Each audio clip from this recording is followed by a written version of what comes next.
Hello friends, நான் உங்கள் இசை, நான் உங்கள் மணி. ஃப்ரெண்ட்ஸ், எதுக்காக இந்த பதிவு அப்படின்னா, எங்கள் வீட்டில் ஒரு சின்ன திருட்டு நடந்த மாதிரி நடந்து போச்சு. எதுக்காக என்ன தெரியுமா?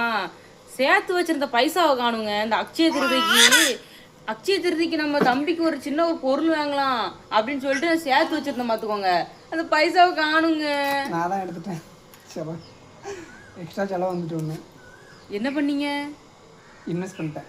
எதில் இன்வெஸ்ட் பண்ணீங்கன்னு சொல்லவே இல்லை ஒரு வார்த்தை. தான் ஏங்க கரெக்டுங்க. நம்ம தம்பிக்காக அக்ஷய திருதி வருது. ஒரு சின்ன குண்டுமணி தங்கம் இல்லை ஒரு சின்ன மோதிரம் ஏதாவது ஒன்று எடுக்கலான்னு தான் நான் சேர்த்து வச்சிருந்தேன். ஒரு வார்த்தை கலந்துக்கிட்டீங்களா நீங்க? சரி, அப்புறமா சொல்லிக்கலாம்னு நினைச்சேன். எப்போ இது வீடியோ எடுக்கும்போது சொல்லுதீங்களோ? என்னங்க நியாயம் இது? நம்ம பிரபுக்கு நம்ம எப்படி வாங்குறது?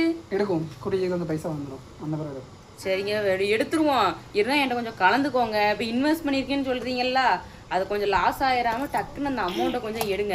இந்த மாதிரி யாரும் வீட்டில் இருக்கீங்களாங்க? வீட்டில் சொல்லாமல் எடுத்துகிட்டு போய் இந்த மாதிரி இருக்காதீங்க, சொல்லிடுங்க. இங்கே பாருங்க எப்பவும் போல சொல்லுதுன்னு பாருங்களேன் ஆளை. ஓகேங்க, வீடியோ பிடிச்சிருந்தா லைக் பண்ணுங்கள், ஷேர் பண்ணுங்கள், சப்ஸ்கிரைப் பண்ணுங்கள். முக்கியமாக நம்மளோட இசைமணி சேனலுக்கு உங்களே ஆதரவு கொடுங்க. ஓகேங்க, பாய்.